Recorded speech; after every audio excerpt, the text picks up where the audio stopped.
Hello, one. Hello, There it all. is. Welcome to a special spoiler chat with three guys with first initials starting with the letter C. I'm CeePee, joining me from Screamstream, although he couldn't join us yesterday. This is kind of a consolation prize of sorts. CODY LEACH. Cody. How dare you? I ain't second best. They replaced me with a female. Other than that, I'm doing great. Yeah, good to see you. Good to see you're still alive. That's good. And making your Will I Like It Reviews channel debut, Cecil from the horror show Cecil. Hello, hello. Thank you for having me, CeePee. Oh, I much appreciate it, considering you're the only one of us that can kind of stream right now.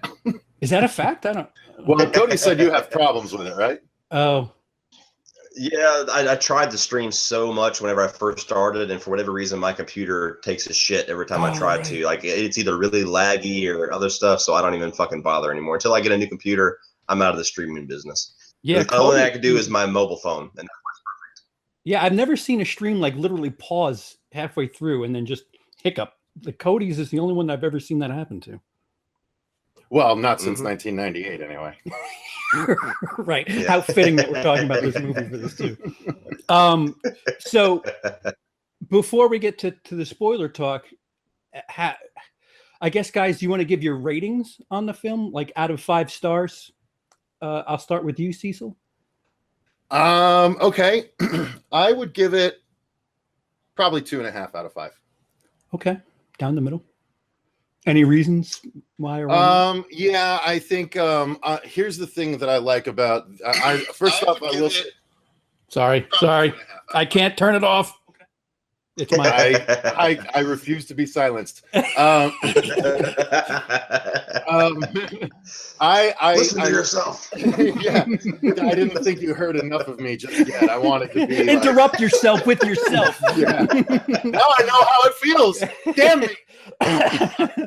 But I will say I liked the first one better. But what I really like about these movies is execution.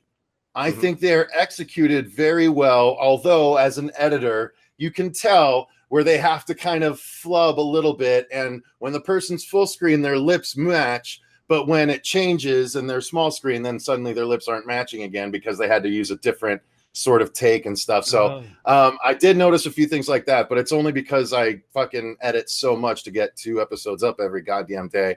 I like to see stuff like that. But so I liked the execution. I did not like the resolution, and I did not like the characters. So, I mean, those are 2 pretty big things. So that's why it dropped it down to half of what it could have been, in my opinion. Okay. Cody. My video is actually rendering right now, and I gave it a 4 out of 5. Ooh. So I liked it quite a bit. The first one, well, overall, really, just this franchise makes me eat my fucking words over and over, because the first one, it's in the middle of that whole found footage craze. And on the surface, the movie just looks like a gimmick. It looks like, hey, let's do found footage on Skype. And I'm like, fuck that. You know, I didn't even watch the movie for like 2 years, I think, after it came out. If you walked up to me and said, dude, Unfriended is actually pretty good, I'd laugh at you. I'd be like, no, I'm not watching that bullshit. Because I do not like found footage at all. There's like 3 in the history of film that I even like. When I finally sat down and watched it, I was like, conversation. Now I'm curious about that. Yeah. When I finally sat down and watched the first one, I was like, well, this isn't even really a found footage movie. This is like a modern retooling of like a slasher movie with some supernatural element. Like, I really liked it. I really liked the first one. And so when I saw the trailers for this one, I had the reservations that it feels like Cecil went all the way through the movie with, which is, this isn't supernatural. What the fuck? And I saw the trailer. I'm like, well, that's a weird direction to take this to make it more grounded and real. This is going to suck. This is just going to be one of those Blumhouse misses. And then I watched the movie and I'm like, okay, I'm eating my fucking words again, because this was really cool. I like the execution of it. Like Cecil says, the way that they do the whole internet, viewing a horror movie and a story from computer screens is really neat, how they tie all that together. I thought that the characters, for most of the characters, I liked, like the main character and his relationship with his girlfriend, the little communication barriers that they had, some of the other characters I liked it, which I'm sure I'm going to let CeePee talk about it more, because he kind of originated this idea in my head when I was like, oh, that was good too. There's a lot of payoff with some of the character arcs towards the end. I thought that once things started going, things started actually shit hitting the fan with the dark web and this society of people, and they started messing with these people's lives. I thought that it was really cool the way that they executed that, and I really liked the resolution, how everything kind of, the little twist that they pulled out in the last 2 or 3 minutes. I thought that was really cool. So there was just a couple of negative things, which is the one character who's like the conspiracy theory character. I thought he was annoying, but he had one of the best deaths, so there was some payoff there. It's not a movie that, despite even the first one's the same way, the style of the movie, I don't know if it lends itself to be rewatchable a lot, but for the first experience seeing it in theaters, I liked it. So I had a good time. Yeah. I gave it 3.5 stars out of 5. And it's like you alluded to, Cody, something that I gave a hell of a lot of respect to the movie for is the first act entirely seems to be building the relationship between the dude and his girlfriend, who is deaf. And that actually, like you wrote up, Cody, that they pay that off. It's not like she's just deaf for just for the sake of being deaf. There's things that they do later on in the film. They don't pay it off enough, though. Really? For the amount of setup, they don't pay it off enough. We get to see that app one more time, really briefly. Again, this is a spoiler thing, right? Yeah. So the app, right? The thing he sets up, that they set up, which I agree with both of you guys. I think that first act is actually really strong, setting up. I mean, the girl and young Rufus Sewell. I thought that they were both really good. But the app that we spend so much time on only comes back for like 10 seconds once later in the movie, and I was like, it's such a missed opportunity. Well, what would you like to see done with the app? Because I felt like the app was just a way of reminding us, I feel like if you're going to take the time to set something like that up and spend that much time with it, I feel like they could have used it a lot more. Like, use it, make that the thing that's luring her to his place, rather than, like, he should have been keeping her away, but the app should have been used the whole time to lure her there, kind of against his will. Like, use it more than just the 10 seconds we get later on. Make it a more integral part of the story, because it's literally, they're using his image to bring her closer to him in that case, when he's not wanting it to. I think that would have been a stronger way to go. There's also go ahead, Cody. The way that I saw the app was, it was two things. One, it was to reinforce the communication barriers and how much he is putting into trying to fix those barriers because of how much he loves her. So I think that was a good way to kind of strengthen that, about this dude's trying to develop technology to prove to her, hey, I'm in it to win it. I'm here for you. I'm not just here to, fuck you and leave or whatever. But also, I felt like it gave him the motivation to steal the laptop, because the whole thing that they start the movie with is that his computer kept shit in the bed with this app and everything that he needed to run it. So he saw this badass laptop just sitting there for 3 or 4 days, and that gave him the motivation to steal it and take it home so that he could finally run this app. Which is which is a big plot problem for me to start. 4 days. This laptop was sitting there for 4 fucking days. No way. No fucking way. Well, maybe. I mean, there are small things that, as grounded as this movie tries to be, there is going to be some small things that I'm sure we're going to bring up throughout the stream that will suspend your disbelief a little bit. And I'm fair enough on that one. It didn't bother me at all when I watched the movie, but if you said that, I can't argue it. Yeah, I mean, if it was literally life or death, like it brings it up to be 4 fucking days, like no, that's a stretch. It should have been like, and maybe it was one afternoon, maybe 4 days is just what he said, but make that clear at least, so it's not like a plot hole. You know what I mean? The thing that I mean, again, in passing, it was a quirk, but it didn't bother me that much. The movie opens with him trying to figure out the password to sign in. And then I loved that. By the way, a lot of good jokes in that part. Kofefe. Yeah. That was really fucking funny. Right. So, like, I guess you're supposed to believe that he's been using the computer a while, but if that's his first time loading it up, how to get his app on there, and it was just a little. Fuck! I didn't even think about that. Oh, sorry, I didn't mean to arm you with weapons. It's a 2 now. Didn't it show him transferring all his shit into the laptop while he was kind of opening up Skype and getting everything together? Like it had a bunch of shit going on And I don't think that they were trying to spend too much time on that, because how much patience would an audience have for having him transfer a bunch of shit over? Like, if it was realistic, he'd still be transferring that shit over. But but yeah, I think that he had some stuff going on in the background. He was transferring the app over, and it was just a simple program and stuff like that. But again, if you're gonna be nitpick, sure. It didn't feel like contrivance to me. Like the lesbian couple, the one with the mother. That was a line in passing that like wasn't it didn't register to me. But then when she had to choose, it was like, oh, nice little payoff there to something that I didn't give a shit about. Yeah, I thought that was a great scene. Exactly. But did you give your overall thoughts, CeePee? I don't know. Did we skip 3.5 stars? Yeah, no, it's fine. Let's roll right into it. Okay, cool. Yeah, 3.5. The end, like, so to kind of combat what you're saying, Cecil, about the 4 days thing, for the ending, you could, like, I don't know if you guys saw this, but all their names had odds next to them, and like they had the whole thing played out, like who was going to do what and who was going to last. Yeah. So if anything, like I would imagine that laptop was bait. Like they planned the whole thing. Yeah, it was. Yeah, that's what they said. That's a good point. Okay, that's a good point. So that does negate my argument. So it doesn't matter that it was there. Okay, yep. No, back to 2.5. Excuse me. Don't. It doesn't get an extra half a point because of that. No, but one of the things. You know what? I had a thought, and it's gone away now. So rather than just pull something out of my ass, I will secede to someone else. Cody? I was sharing our video on my YouTube stream, so we should be getting some more watchers here hopefully soon. What was your question? There was no question. It was just just overall thoughts again. Shitting on Cecil's head is all. Yeah. Okay. Well, yeah. I mean, just the whole thing, and we'll save the ending for a little bit later. We'll try to follow a little structure, but we'll talk about, if you don't mind me steering the ship a little bit, the difference, the approach that they took, because I know Cecil has a lot of thoughts about this. So they had a very slasher, supernatural heavy focus in the first movie. It was basically a ghost in the computer taking revenge on these high schoolers.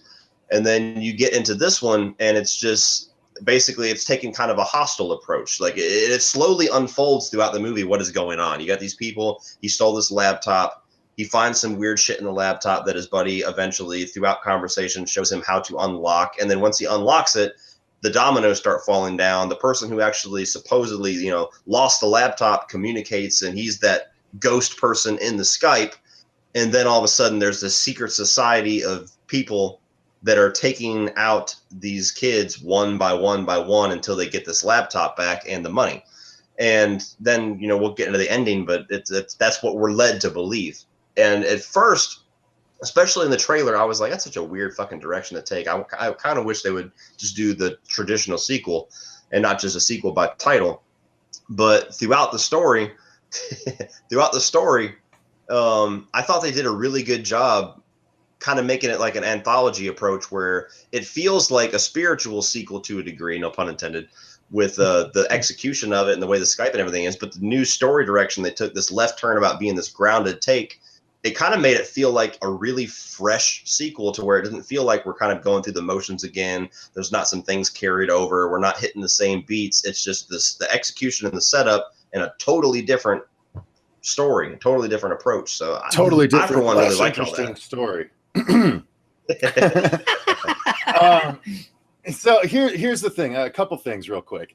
What I didn't like was the setup that made it seem supernatural, because I was all about the fact that this guy somehow knew to go to the girlfriend's house and was like skipping frames and fucking up the computer every time. So what I think they should have done is, if they're going to ignore that completely, they should have had one of them like hold up a disruptor or some shit that they had that would allow them to do this stuff, because it seems like we're asking too much of the audience to suspend that much disbelief, where suddenly it's jumping exactly where they want it to, or whatever.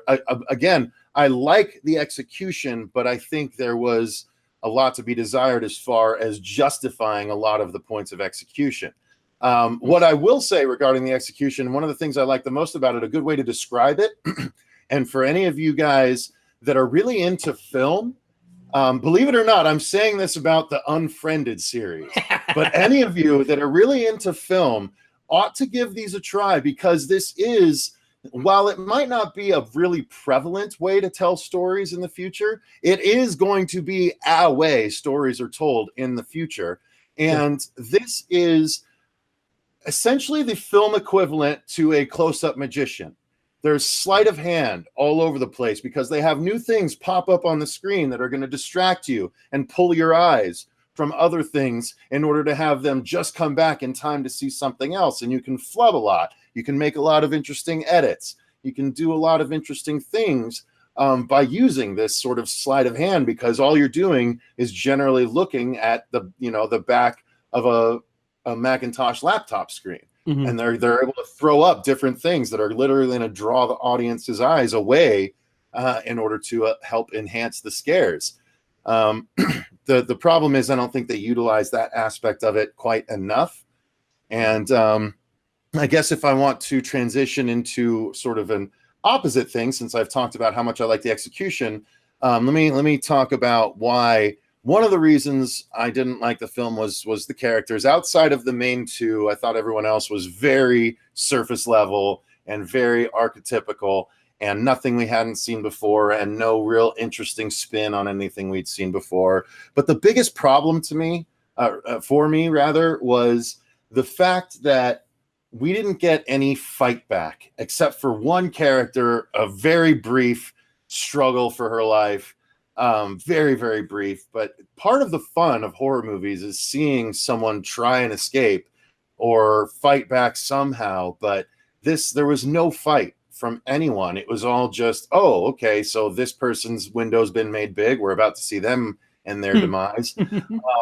No real tension here at all. So, and it wasn't even done. There's only one. Again, I think, Cody, you mentioned this. I thought the conspiracy theorists' way to go was at least interesting. 5 stars. I love that. I thought that was great, but everyone else was nothing special for me at all. Like everything else was very, I said this a couple times in my reviews, very rote and very things we've seen before and nothing that imaginative. And so if you're not going to go imaginative, you got to at least show us some kind of fight that these guys lose, rather than every single one of them being caught unawares. Even though they've seen themselves start to get picked off one at a time, they're all still caught by surprise. Why? Yeah. How? That doesn't, no. Okay, sorry. Well, I think, I'll let CeePee talk, because I know he's been kind of ran over the past 5 minutes. It's fine. It's absolutely fine. To kind of piggyback what you were talking about, Cecil, the only, like, I'm fine. Like, I don't need, like the conspiracy guy, like that kill was so perfect with the way they set up with him calling the cops, and then again, another payoff. They brought up his speaker. Didn't mean to be that big of a deal when I was watching it, but sure enough, he's got a really nice quality speaker that helps the whole shotgun effect. The one where I was kind of like, this doesn't make sense, was the first girl who was on the roof. That's where I was like, wait, how did they get her up there? Did I miss something there? And why did she like stand right on the edge willingly? Right. Yeah. That one's fair. That was kind of the one that I was kind of like, that's kind of odd. I didn't know that's if where they should have gone supernatural. Like that's the only way to explain away something like that. Possibly, but yeah, but it's funny because a lot of your gripes that you're bringing up as far as the kills and the execution, it echoes a lot of what Lee, who unfortunately couldn't join us, a lot of his issues, which really killed the film for him, was not having these big memorable kills. And it's funny because usually I would be right there singing the same thing, but for whatever reason with this movie, it almost felt like the kill scenes to me, the process of these people doing whatever they're about to do was what had my attention, not necessarily the actual kill itself. Like even the shotgun kill that we're just talking about, the one that I loved, the pulling up of the computer and them taking the little clips of all of his videos and taking the words and mashing them together and then calling the cops and then downloading the shotgun thing. And then here, like that whole process, all of that was kind of like the money shot for me, when the actual him getting shot was just kind of like transitioning to something else. So like the whole movie, every single kill, it was seeing visually how these guys were setting up the kill that was more interesting to me than the kill itself. So it's almost like I forgave not having really memorable kills because the way that they executed it had my attention more than the actual kill. Yeah. Cecil, do you prefer movies where the characters know as much as the audience? That's a good question, CeePee. Thank you. Thank you for asking. Let me see. That's why I'm here. You know what? I might have to put a little bit of thought into that. Okay. I will say this. I have to say, I guess my simple answer would be yes. I prefer when they know what we know, because if I'm thinking about it just on the surface level off the top of my head because of your question, I do find myself getting annoyed when I know things that they don't know, and like they walk willy-nilly into traps, because then it gives them a level of stupidity that they don't really have because they don't know what we know. Right. But it makes them seem a little bit dumber because they're walking into something we know is a trap. So I do kind of like it a little bit better when we're as unaware as them, because honestly, it gives those reveals that much more impact. However, you know, I will say that there are obviously stories that are crafted each way. You know, a story can be crafted so it's more impactful for them to know less than the audience. And then there's stories that are crafted where I feel it would be more impactful if they knew the same amount as the audience. So it could be told either way, but my preference is to know the same. The audience knows about the same as the main characters. Because I would argue that the reason that it's easy for me, I don't know, but I'm not speaking for Cody, but the reason for me to accept things like that is because, you know, they're just dudes at a computer who are hearing this crazy story from one of their friends. Next thing you know, the cops are at their house. Like it's if you put yourself in that situation, there's way too much to process. Granted, we as an audience have a bit more information, but I'll let that slide, and I kind of enjoy the ride that we're on. I mean, shit, Psycho. We saw the killer before the Marion Crane did. Never seen it. Are you serious? Yeah. Oh, you'll hate it then. Sorry, I think I've only seen one. Wait, what? No, I think I've been to Universal, guys. I know that the mom is dead. Because, it's a hotel. Yeah, Norman's outside welcoming me. No, I don't remember what I was going to say, but I do know that much. Well, I'll say this too. It's kind of a keep it on the same point with the whole thing about it's kind of the same argument that you do have with found footage about why don't you just put the fucking camera down and leave? Why don't you get away from the computer? But I would not be able to do that. Go ahead. Yeah, but I feel like I accepted the barriers that they wrote into the movie for why they would not leave. If you leave, if you sign off, if you go do something else, you're all fucking dead. And they're all like glued to the screen. And then you get like some characters like the lesbian couple, for example, like the blonde girl. Why didn't she leave? How did she not know somebody was behind her? How did they sneak up on her? Well, her attention was drawn so much to suddenly having to choose between her fiance and her mom and glued to the screen. Is this really going to happen? Is this real? You're probably still confused about whether or not it's real or it's a big joke. And like CeePee was saying, so much information is going on. Her mom dies. Boom. 5 seconds later, her fiance is pushed into a train. 5 seconds later, her lights go out and there's somebody there. So it's just, I feel like they executed it well enough, at least for me. I could see why that would be a negative. But for me, it never really bothered me that much. Like I never really like right now, if somebody was like, hey, if you guys sign off and you die, okay, well, what's going on, guys? And we sit here for a while. Then, yeah. So I got to get my Cards Against Humanity. Which, by the way, I'm not changing my review. I felt, I said it in my review, like it felt like Welcome to Unfriended, brought to you by Google and Skype and Cards Against Humanity. And by the way, I don't listen. We're on a computer here where there's 2 Facebook accounts. I've never had a thing where I'm signed on to one Facebook account and then get a message from the other Facebook account. That I've never seen that happen. Where he was signed in as his thing, but he kept getting messages for the laptop that he stole? Oh, good point. Well, no, I think they actually had him sign back in as that person. You might be right. I don't know. I remember thinking, wait a minute. What was that? Yeah, I'd have to watch it again. I'm not sure. I think that threw me off for a second too, but I thought that he was because he went back and forth between the girl's profile and his a couple of times. So I think I was like, oh, he must be signed into the other one now. But possibly, who knows? So Cecil, the first one, you accept the way they died because it was a supernatural element? I mean, the dude putting his hand in a blender. What? Yeah. Really? Yeah. Honestly, I can. It might be, easy to say this, but if there's a supernatural element, then there are things that can be explained away as a result of that. Why does a person put his hand in a blender? Because something's in his mind making him fucking do it. And okay, that is understandable rather than, showing a person, a glitchy fucking screen and a person in the background. Like if they had done this in the second movie, where the guy is there, right? And say we blend the two, right? The guy's there and suddenly he's like staring at the screen, and then you see the screen start glitching and you see the bad person like step in and like glitches up closer and then like grabs the guy's hand and like holds the guy's hand in. So again, if we're going to go non-supernatural, the disruptor also, they wear earbud, fucking swimmer, fucking, what are they called? Noise canceling, whatever. Yeah, there you go. They wear those, but this disruptor that fucks with the screen also fucks with these guys' brains and gets them to like kind of just sit there and take whatever happens. Like, go that route.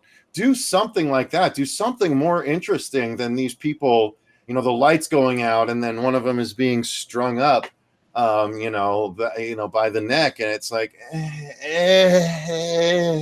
I've seen that so many times in so many movies. It's so uninteresting to me. Oh, but look, we're like only kind of showing it. We've got about a third of his body obscured. Isn't that interesting? And it's like, no, it's not. Have you seen Exam, Cecil? I have not, no. Cody? No. Okay, well then that kills that topic. Good. Well, I'm going to dive into it. CeePee, go ahead, explain it. Well, so it's shot by shot. We got 90 minutes. Go. Can you guys tell me what started this Saw type, people that have to work together and figure shit out? Like, when did that start in horror? Was it Cube? Cube was before Saw? Yeah. Oh, yeah. Cube was well before Saw. The first Cube was, I think, 94, 95. Okay. But I would assume that any number of horror fans on your stream are going to be like, it wasn't fucking Cube, fat ass. It was like, it was 1964. Fucking yeah. You don't remember Flurpity Derp? Flurpity? It's like, no, I don't. Sorry, I don't watch anything before 1973. That's clear with that Psycho topic. Did we lose the only reason I even go back to 73 is The Exorcist. So I think we lost Cody. Either that or he's really solemn. Who? What? Huh? Cody, I think we lost him. No! Because he's frozen on my screen. You mean in this face? Is that what you have? Yeah. He's pondering something. I've got the Saturday night in the glory hole cabin kind of look right now is what I'm seeing. Oh. Those are two separate looks? Saturday night and glory hole cabin? No, so Saturday night at the glory hole. Oh, excuse me. Saturday night and the glory hole. Come on, one and the same. That's redundancy department statutory. Wait, what? I don't know what I'm saying. News with Booze has transferred to this channel? Yeah, apparently so. I haven't been able to News with Booze in a while, so now it's Reviews with Booze. So I got a very Saw Cube Exam type, granted, well, actually, you know what? Well, super toned down though, right? Yeah, like a sub genre, I guess is what I would call it. This group of people trying to figure out what the fuck's going on while they slowly get off. And I guess like what makes it easier for me to tolerate is if you put yourself in that situation where you're like, wait, what's going on? And like you're getting secondhand information while something else crazy is happening. And like, for some reason, it's easier for me to buy with this movie than it was for the first one, because the first one, it was, you know, a dead girl haunting them, right? Because it was easier for you to buy in this one. Yeah, I listen. I can't explain how my brain works, but so are you more of like a serial killer slasher movie fan than a supernatural movie fan? I might be. Yeah. Okay. Well, that makes more sense then, though, right? Like, so this is more grounded in a quote unquote reality than a ghost movie would be. Well, yeah. I mean, I'm willing to accept the parameters of the movie, though. I mean, if you're telling me that, listen, this is a ghost world in space that, you know, people could walk through walls. I'm a Rick and Morty fan. I mean, oh my God, Rick and Morty is the best goddamn animated show ever.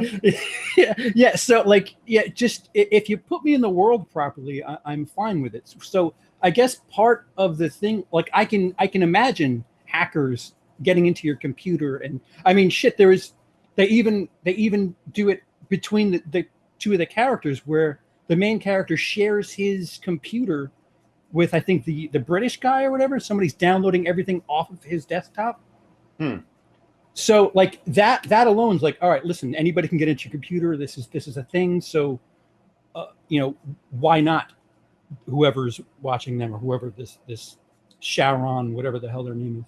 It's so funny that I saw that movie that night too, because I watched something else, and someone was referred to as Sharon, and I was like, I know who that motherfucker is. It was actually, what was it? It was it was Preacher season 2, and it was Eugene trying to escape hell, and he gets to the river Styx and gets to the boatmaster, and he's like, the guy's like, I am Sharon. You know, I was like, hey, I know who that is because I just saw Dark Web. CODY LEACH is back. You okay? My internet took a shit, so I had to switch my phone mobile hotspot on. Just delete all sound clips of shotguns from your computer. Yes, exactly. All right, where do we leave off? We were just kind of shooting the shit about how I was willing to accept what was being shown to us in the movie, especially considering they show us two of the characters, like the dude from England. He shares his hard or his desktop. He lets him in and then shares all of his files with him. So at that point, it's easier for me to accept the fact that, listen, anybody can get into anybody's computer and do whatever the fuck they want. Yeah, and that's another. That guy though, like, why on earth would any of them think that he's safe just because he's across the pond? Like, really? This group is big enough to have this entire fucking dark web experience and have killed off almost all of your friends at this point, and you still think they can't go to England? Well, maybe not in immediate time. You know, maybe you figure he has enough time to. It did not take the time of a overseas flight for them to find him. They were there. Yeah. I think throughout the movie, I mean, when they said that, it was pretty early on in the hijinks. So I think that they were still pretty in the dark about how connected these fucking people were. You know, it was just, they assumed it was just, I think they were under the impression that it was just the one dude, the owner of the laptop, going around fucking around, and maybe the people that he worked for was starting to get involved with it. By the time shit really started hitting the fan, they never really brought it up again, and then all of a sudden they were all getting killed left and right. So they started off pretty small scale, pushing the chick off the roof, and then you know, threatening to kill the deaf girl, and he was going to follow her the whole time. And then there was that gap in the second act where nobody was really getting killed. They were just kind of fucking around on the computer, and then really when people started getting killed, it was like back to back to back to back. You know, you had the dude with the shotgun, and then all of a sudden the chick gets pushed in front of the train, and then all of a sudden that chick gets her head caved in after she chooses who's going to die, and then all of a sudden the British dude and him are the only ones left, and then he's fucking strung up. So like, it felt like all the deaths were pretty quick in succession, with the exception of the one on the roof, just to prove the point of, yes, you are in danger, I'm not fucking around. Yeah. Too quickly in succession, one might say.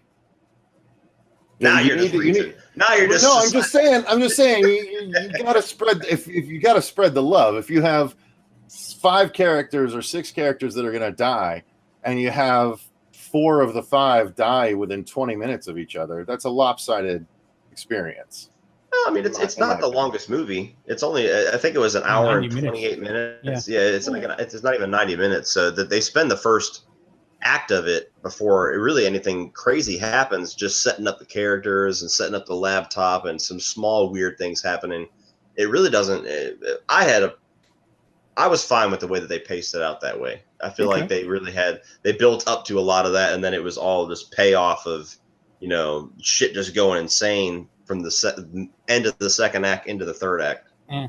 That's another thing I give them credit for, because by normal, the last 25, 30 years horror, or at least mainstream horror standards, you got to have a kill somewhere, 15, 20, you got to have a kill somewhere in the beginning. And this movie felt like it took its time setting up the boyfriend and girlfriend. And we didn't really, it was just character development for that first act. And it's so rare to see in horror. I mean, granted, I'm not saying that this is, today's Psycho or The Shining. It's just it was a pleasant surprise in a year full of truth or Mez. Exactly. I'm right there with you. Yeah, pleasant surprise. That was pretty much that kind of was what I walked out with. Like, wow, that it's not going to be in my top 10 of the year, probably. Right. At least I hope not by the end of the year. But it's a movie that if somebody was like, "Hey, but I like this," I'd be like, "I was shocked at how much I liked it. Go check it out." Right. Right. Yeah. It's kind of like you said. We both, Cody, had lowered expectations, and I think that plays into it too. Like if you're expecting a shit show, all right, that wasn't terrible. Yeah. Exactly. Cecil. Yeah, I mean, it wasn't a shit show, but it wasn't, and it wasn't an interesting show to me.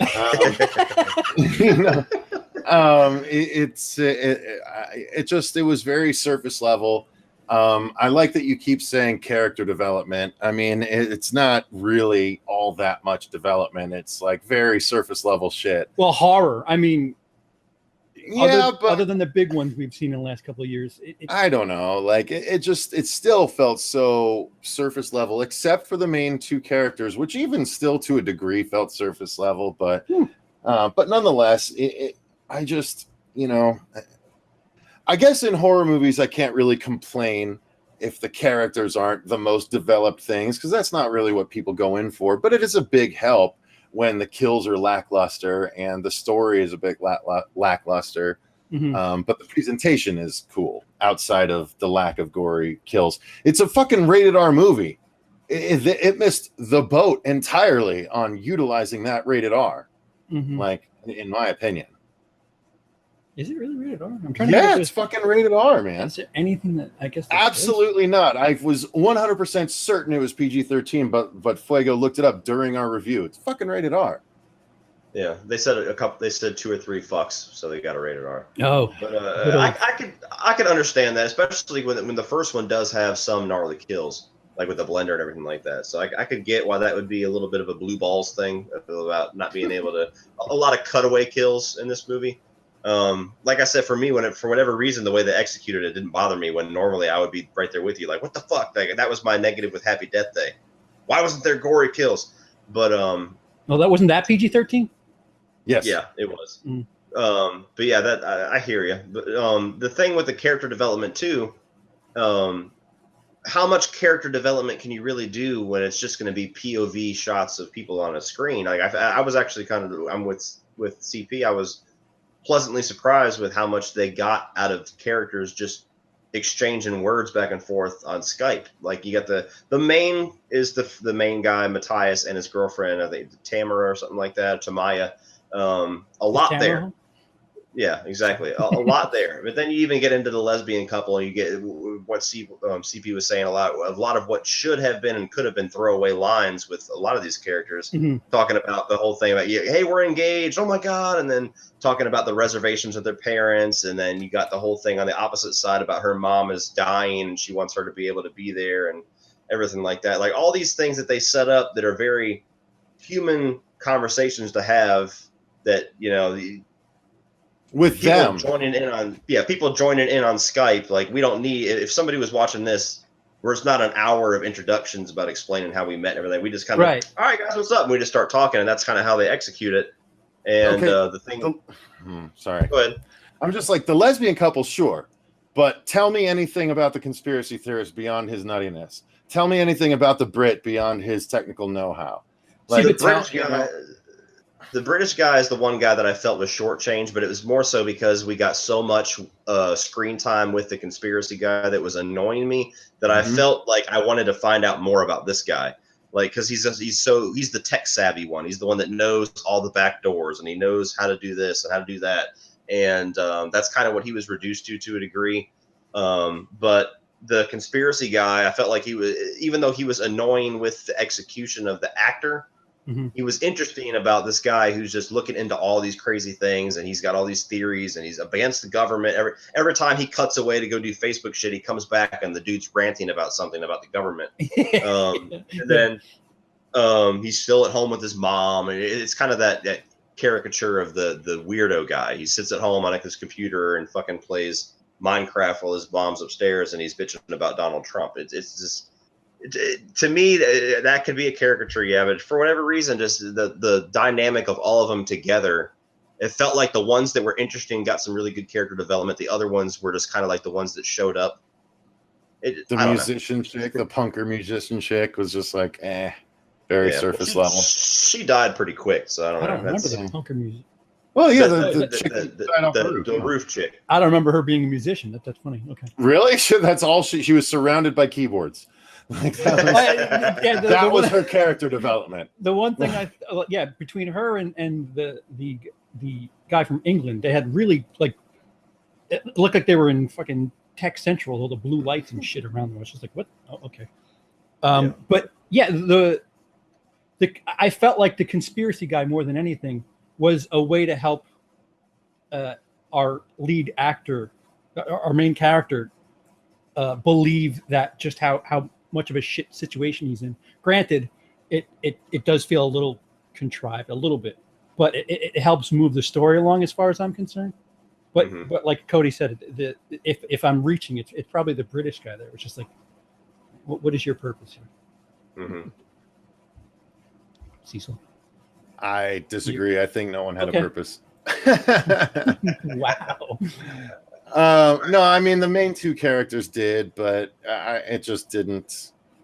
Their purpose wasn't enough. So replace the conspiracy guy with bro number 3, and he's just another guy playing the game. And the main character explains what's going on. At least the difference is that guy's like, oh yeah, I've heard of this, or like the name of the Chiron or whatever, like the river or whatever the name of the app was. He knew about it. Like it's not that big a deal. You're right, but at least it's somewhat tiny and believable because he's so into the fucking conspiracy theories and shit. Yeah. What would have been better to me for the whole movie? I mean, the guy that lost the laptop. Oops. The guy that lost the laptop ends up being an actor, right? So he's in on it. I think. Ooh. Can you guys hear me? Yeah. I think there should have been someone on camera with them, one of their friends, the whole time, that makes it almost all the way to the end, and like does a reveal at the end where he's like acting super scared, and then he just kind of smiles, and he's like one of the Charons, like that.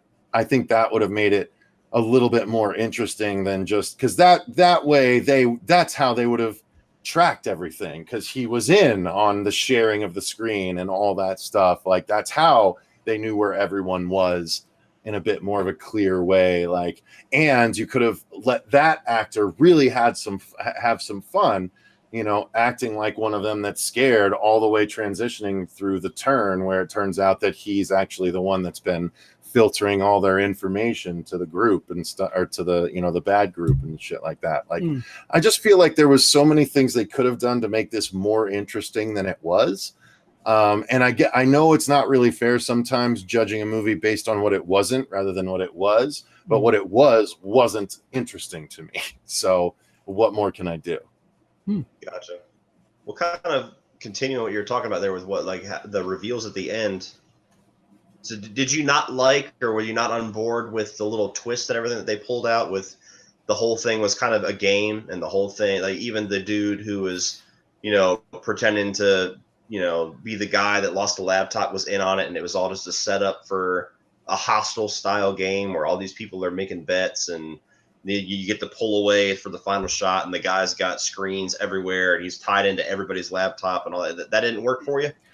I just put up my review of Keep Watching, which was a movie from last year with Bella Thorne and Chandler Riggs from Walking Dead.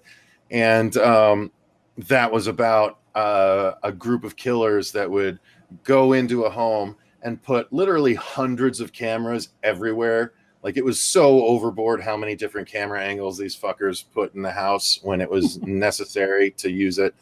And then the family comes home and they start terrorizing the family while the cameras are rolling the whole time. And it turns out there is a group of people that pay to be on this site to watch this shit happen from all the camera angles live.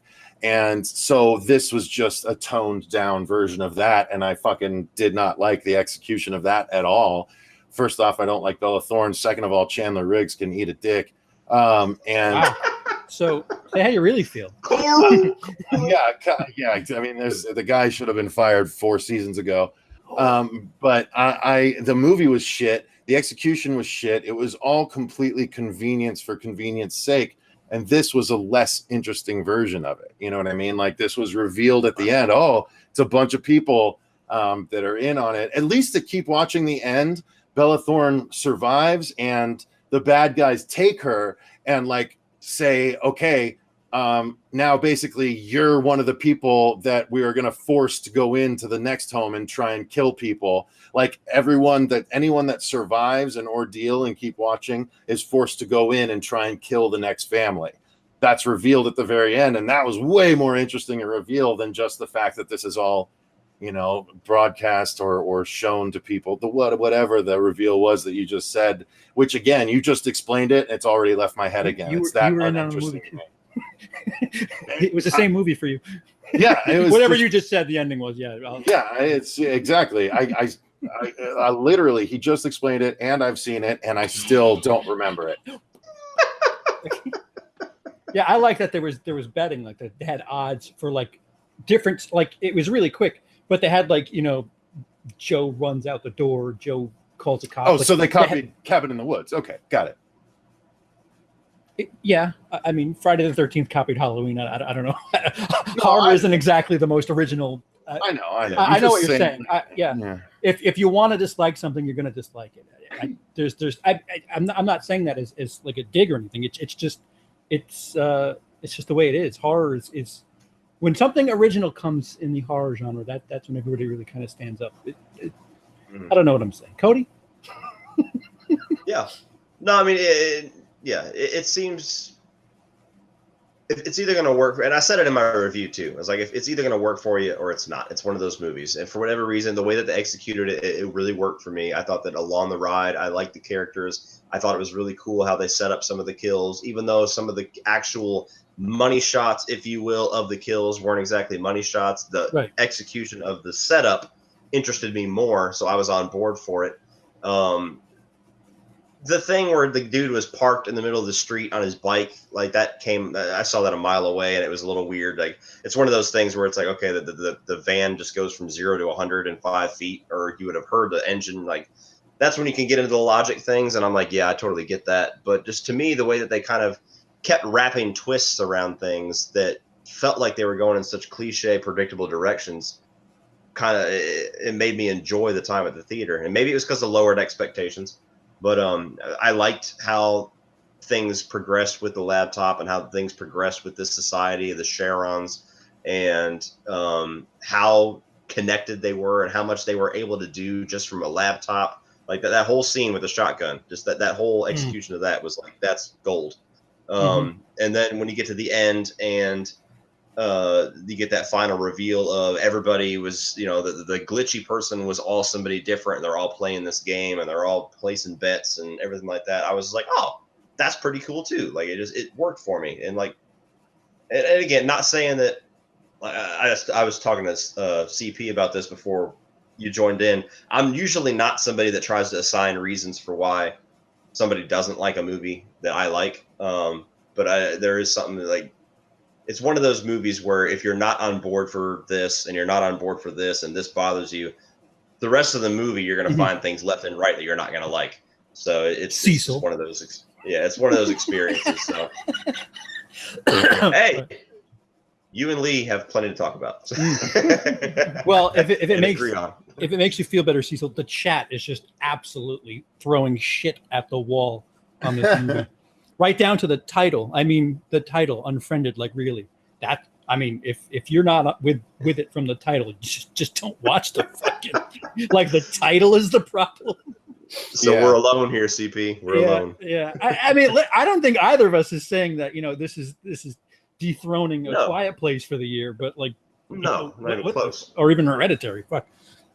It's just a nice change. What was the fucking utterly forgettable horror movie that came out 2 or 3 weeks ago that I just clearly it had an impact on me? I can't remember. There was some sort of 3 weeks ago, mainstreamy something 3-4 weeks ago. Allow me to check my playlist. Okay. There we go. It'd be really bad if I reviewed it and I'm like, what movie are you talking about? Yeah, well, I wouldn't be surprised because there's a lot of shit that comes out. Let's see. Mm-hmm. There's A Quiet Place, Hereditary, and those are the two big ones that I can think of. And Truth or Dare, those are the. I want to say it was something after Hereditary. It might have been. Hang on. And now I have too many goddamn playlists to go through. No. Jesus. All right, hang on. It's got to be towards the bottom, right? Because that was one of the first playlists I created. Darknet. So while we're finding this answer, chat, go ahead and give us some more reasons about why we're wrong. Yeah. Rip into them, guys. Exactly. Just I will say it's kind of a fun movie to discuss, though, because it feels like you either have, just like the two endings, which we have to get into as well. You either have experience A or you have experience B. It's either, that was a nice little surprise, or, ugh, what was that? It's like there's nobody in the middle that I've heard so far. Like, yeah, it was pretty decent. This didn't really work. It's either like, oh, that was pretty good, or ugh. So somebody was talking about how the dark web isn't like that. Lee was talking about that in his review. I guess he did some research on the dark web before he did his review, and he's like, the information I found online about the dark web is more interesting than anything they said about it in the movie. So I guess it's possible it's one of those things where they just kind of take the idea of it just to kind of make the plot work, and it's not really 100% what it is. Possibly a dramatized version of what really is.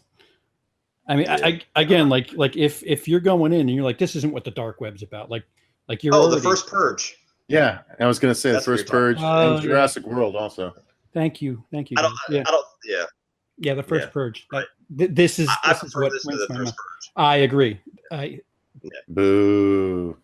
Oh, come Cecil. on. Wow. Pussy grabber. How dare you? Just because I cosplayed as him. Cole Smith asked the question, have we seen the Voorhees sneak peek? No, we're purposely waiting. We're going to do a reaction to it either tonight or tomorrow. We have to react to a bunch of shit. Yeah, I filmed my reaction for it about 3 hours ago, so mine will be up sometime shortly, probably in the morning, actually. I'll probably edit it right after we get off of this, and it'll probably render quickly. So it'll either be up at like 1 in the morning or at like 10 o'clock tomorrow morning. And mine's already up if you want to watch it. So. Ooh. You got a sneak peek at the sneak peek. Ooh, Fuego is going to call, and either we're going to do it over the phone or over the Skype, or we're going to wait when he comes over tomorrow. We're going to do it then, along with the Godzilla one and fucking the Aquaman. We're even going to do because that's supposed to be horror-ish. So, well, have you watched any of those, Cecil? Nope. All right, well then. Our reactions are genuine on our channel. Thank you very much. Yeah, so I was gonna segue into the Comic-Con stuff after this, but I guess we can't. I could talk about some stuff, but not the horror stuff. Before we transition, let's talk about the two endings. Mm-hmm. Yes. So for the version that I read online, which I don't know if it's legit or not, because I don't even know how you can find out if you have seen ending A or ending B. I don't see like in the theater like Unfriended A, Unfriended B. But yeah, the ending that I had involved a bicycle. Did both of you guys have that ending? Oh yeah, him on the bike. Yeah, when he gets yes. hit. Yeah. Yeah, so the ending A is he leaves the apartment to go after her. She gets lured into the building, gets taken. He gets hit by the fucking truck, and it's revealed that everybody's in charge of it.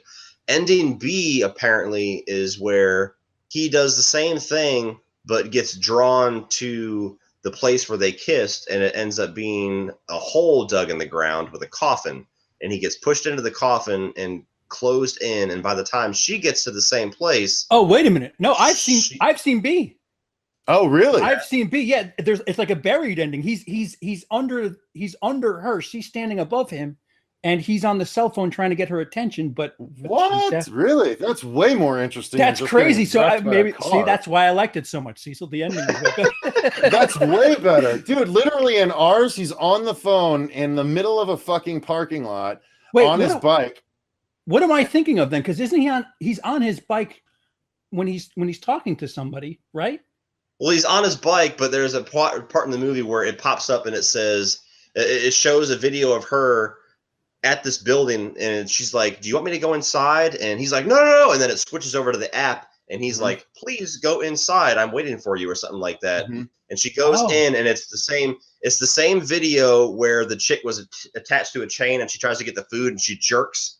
It's her walking through the building, and a dude in a cloak comes and just takes her, and the footage cuts out. And then it pops up on his phone and it says, "Should Matthias live?" And there's a counter and votes are coming in. And it's like overwhelmingly no.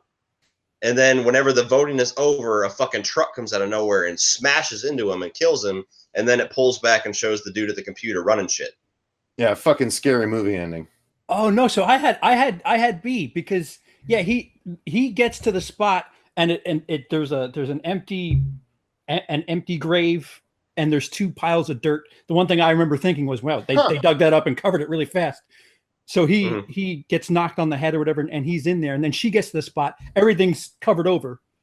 And then he calls her, or she calls him, and he's in. It reminded me of Buried with Ryan Reynolds because he was in the casket, but he was trying to get her attention, but she can't hear. And then it pulls out.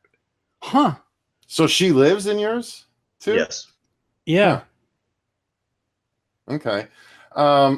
Yeah, yours would have been more interesting than just getting hit by a car because, again, they did that at the end of Scary Movie. They did that at the end of Exit to Hell. Like, I've seen too many fucking protagonists get hit by a car at the end of a fucking horror movie. It's so that was the one. That was the one kill where I was like, that was kind of lame. But then once they pulled back and showed the dude, I forgot about it instantly. I was like, oh, well, that was cool.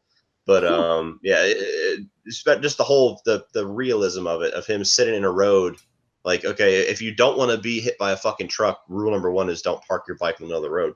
But the way the movie camera tricks about there's absolute silence, and then all of a sudden, and it just takes them out, like you can't hear trucks coming for the past mile and a half. But yeah, so what I read was true then. So that's pretty cool. That's pretty cool how you got the secret ending and we got the more prevalent ending, it seems like, because everybody I've looked at online has our ending. Yeah. You're the first. That's the first I've heard of that ending, and that's cool that you got to see it, CeePee, because that would definitely have improved it for me. Roosevelt Raceway in Westbury, New York, if you're looking for that ending. See, because I remember him on the bike. I think that's why I'm having such a hard time processing this. Yeah, he was on the bike. He's on the bike, and right before the British dude and dies, he's like FaceTiming with, right? Yeah, exactly. So from there, after the British dude dies until the end, is two separate endings. One, she gets drawn into a building and gets taken for like this human trafficking thing, and then he gets hit by a fucking truck. Oh right, Yours, he doesn't get hit. He gets to the spot. And then it's the open casket, the dug up, which they covered up really fast. That's what I read too. Was the person that was describing the ending? He was like, apparently they can cover up a grave perfectly in 5 fucking minutes. In theory, I applaud the filmmakers for trying the 2 different endings route. In practice, having seen the shittier one, I am now annoyed by it. Fucking clued me with the one where goddamn Scarlett's the killer. Yeah. If I had been in CeePee shoes, I'd be like, fuck it, more people should do this. I get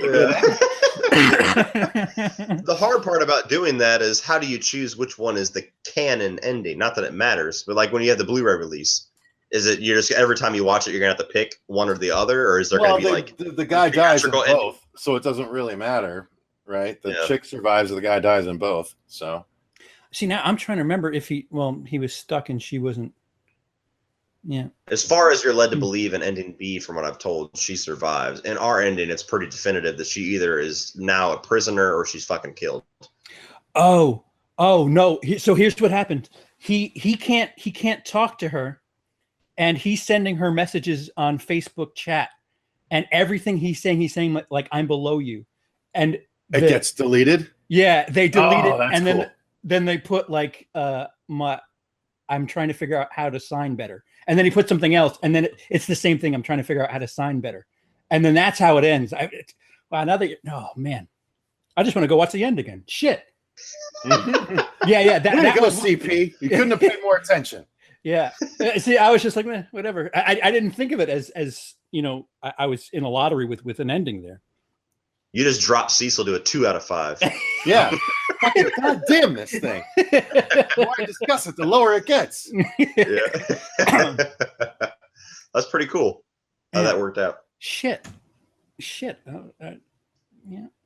I'm trying to think. I'm really trying to rack my brain for what else happened there. But yeah, I remember the thinking oh fuck, he's fucked, because every time he typed something, they just change it and it would repeat. I did like that sound effect of the erasing messages. I was like, that's kind of cool. That's pleasing to my ear.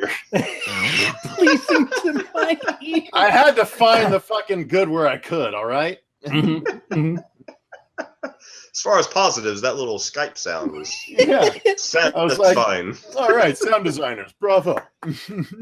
Oh, man. Well, anything else about the movie before we transition to not? Would you guys welcome a third? Sure. Only if they now do a completely new story again, like an anthology type. I don't want to continue any of the stories we've seen so far. Make it make it a monster Unfriended. Do like Unfriended Monster World. I don't know. Yeah. I would assume that's their idea, since they did it from 1 to 2. Is it from 2 to 3? It would be the same thing. It's going to be more like an anthology thing. But yeah, I would welcome a third, and I would not doubt it this time. I would just be like, okay, this is probably going to be good. Imagine. Sorry, just real quick. Imagine a scene like the bear monster scene from Annihilation, except the monster wanders into the frame behind someone on the webcam, and you kind of see shit play out like that. Like, I want to see like shit, really fucked up shit, start to pick people off in really crazy ways. None of this real life shit. No more ghost shit. If you're gonna do it different every movie, let's do it different every movie with the same execution style. Make a Terminator prequel. Have it be Skynet that's fucking people up. Unfriended. The last scene, you just see everyone on the camera, just a flash fire. Shit, I was gonna say something. I completely blanked. God, poop. Come with me if you want to Skype. Damn it. I don't know what I was going to say. I'm sorry. Wow, I just bricked. Right into a wall. Did you guys have the Searching trailer in front of this? No. Have you seen the Searching trailer, Cecil? No, I need to in fact add that to my list because I saw someone else talking about that today too. Cody. I've never even heard of the movie. It's with Harold from Harold and Kumar. Oh. Or Kumar from Harold and Kumar, the Asian one. And that would be Harold. Harold. I'm actually going through the second season of Exorcist right now, where he's the lead. So it's. No, I haven't seen it. It's quite samey, where everything appears to be happening on a desktop, and the dude's looking for his daughter, who apparently is. Oh yes, we did do a reaction to that. Yeah, that was good. That's coming out soon. Like, how can that? Oh, I remember what I wanted to ask you. How can that do better, in your opinion, Cecil? Be interesting. Yeah. Here's the gory kills. Here's the thing. I think a way to make it more interesting is you can't chain the movie to one laptop screen. You can go from different screens to different screen. You can go to a person's phone doing a Skype. You can go to another person's computer. As long as it's all a screen and you're not switching to like real life, if you're trying to keep that, don't chain me to one laptop, because that is really going to limit your ability. So this one's searching. He's going to go and try and find her. He finds out, and then he's going to take off out of frame. And then we're going to have to see him do it through, you know, it goes more found footage-y. I know Cody's not going to like this, but it's going to have to go to, you know, security camera footage and other stuff like that. But if you think about it, nowadays with the way clouds and, you know, Wi-Fi connectivity goes, it would make sense that whoever is tracking John Cho, it would be able to do so by just flowing that, you know, riding that Wi-Fi signal to every new area of town he's going, searching for whoever it is he's searching. I think honestly, if they're smart, it's going to be a blending of that security camera style found footage, be it Paranormal Activity or what have you, and the Unfriended stories. I think you could make for an interesting movie because you're not chained to something like the one laptop. Right. My apologies, Cody. I remembered what I wanted to say, and I wanted to ask Cecil this, but so with everything you complained about with 2, you're in charge of making Unfriended 3, but you can't do your monster angle. How do you make it entertaining? Well, what the fuck? Who says I can't do the monster angle? I did. I'm the head of I'm Jason Blum. You do anything you want, but it can't be monsters. It's got to be a computer, no monsters, no Skynet. Know that, whatever you're thinking of. Honestly, no Halloween. What I would do is I would blend. I would try and blend what they're doing with Unfriended. I would go. Okay, follow me on this. I would go Unfriended by way of Scream, with the antagonist of Ghost in the Machine.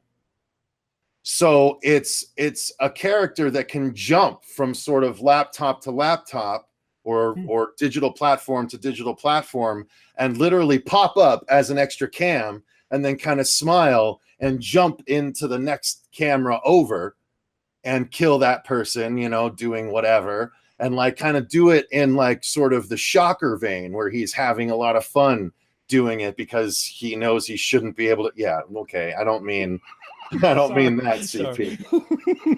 He would submariner if anything. But no, the movie Shocker starring Mitch Pileggi. Yes. I'm sorry. Didn't mean to distract. So I would go that route. Like I honestly, if I had to put more fine a point on it, give me the dark, crazy version of Ghost in the Machine or the dark, crazy version of the Electric Gremlin in Gremlins 2. Ooh. You know what I mean? That can move through all that shit Sure. and really legitimately make itself a physical presence that can then become a digital, you know, thing. I would like it if they went that route, but that's sort of the 90s hackers sort of effect mentality. But we can update it, you know? There's ways to update it and make it look cooler. You know what I mean? Sure. Cody? Make the Purge anarchy of the Unfriended series. Well, the one thing that I would go for that it would seem like it would please everybody if I was in charge of doing the third one is start with how can I make awesome kills on screen and work backwards from there, because it seems like that's what the main thing is the kills weren't satisfying enough, and then your problems kind of stem from there. You know, you can add good character development and everything later on. So I think what would kind of be cool to see is Final Destination style kills, like in a room, like you see the shit behind you, and all of a sudden some stuff starts fucking happening, and you get your head taken off by a blender or something like that. So maybe some kind of maybe they're fucking around on the internet and they find some voodoo shit, like they go on to what is it on Cult of Chucky, Voodoo for Dummies or something. That was the fucking worst. Fuck you. Horrible. I know. I'm with you, man. So yeah, they find voodooForDummies.com and they find something and they end up putting a curse on one of them or all of them, and then they all start dying Final Destination style somehow. Who knows? I have a but I would try to go ahead. Sorry, Cody. But I would try to make for this one to kind of I felt like they succeeded with the direction they went, but a lot of people do not, seems like. So I would try to focus on having some gnarly badass kills and then work my way back from there. So my other idea that came to me while Cody was talking, not that I wasn't listening, but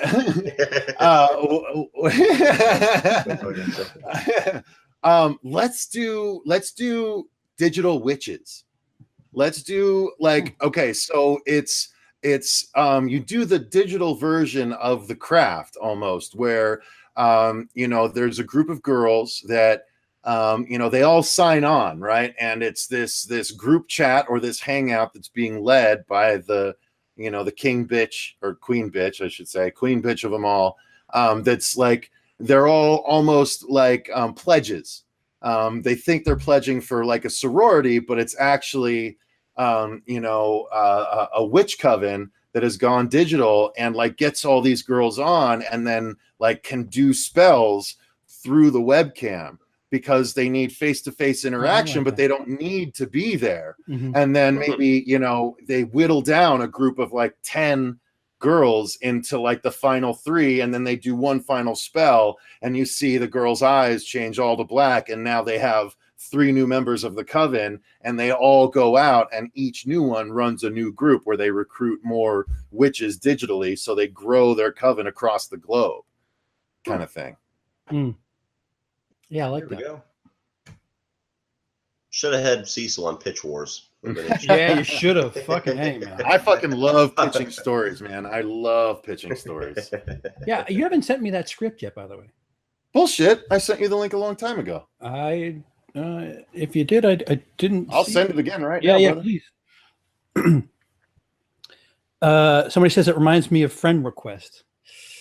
Oh, God, no. That's the shitty version of Unfriended. The zombie girl, right? Where she kills herself because the chick, like, she friends the girl and then she sends her messages and likes all day long. She unfriends her. The chick kills herself and becomes like the fucking supernatural or whatever. Paranormal activity. I have seen it. Yeah. Fuck that. Yeah. No, don't even mention that with Unfriended. See, my stupid idea was just have it be chaos and for once pull out of the desktop thing and just have random murders across the country, and then somebody that's close to the area just fucking hack into their computer and frame them somehow, put the videos onto their computer and call the police. It's a haphazard thought, but you guys really knocked it out of the park, so I'm just gonna stop talking now. It makes me want to write that witch idea, quite honestly. I don't want to write an outline for that. I think that's kind of interesting. Unfriended king bitch. We'll get the misspeak in there for sure. So have we said everything we can about Unfriended Dark Web? I think so. Yeah. And CeePee, the script is now in your Facebook box. I see that. Thank you, sir. Yeah.